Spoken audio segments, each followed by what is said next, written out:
Oh, Davide, ero di forte, Claudio. Merda lì. Dato altri passi. Sì, lì dal Totò. No, guarda che i genitori praticamente di alcuni, cioè di tutti i figli che hanno, li mandano li mandano prima in una prima a scuola, poi devono essere migliori a scrivere con il pennellino che usano dopo. Poi devono fare altre robe. Una volta avevi l'elemento. Fai ciao. Fai ciao. E all'aereo ne robe blu, insomma. Fai ciao. Sì. Ciao. Non faccio ciao io.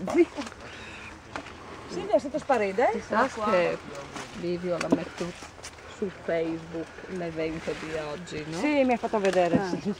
Allora la scrivo una poesia che fa impallidire negli anni lì. Tu ci hai tutte le regole, dai. Eh? Cosa comprendi tu la Sì, sì.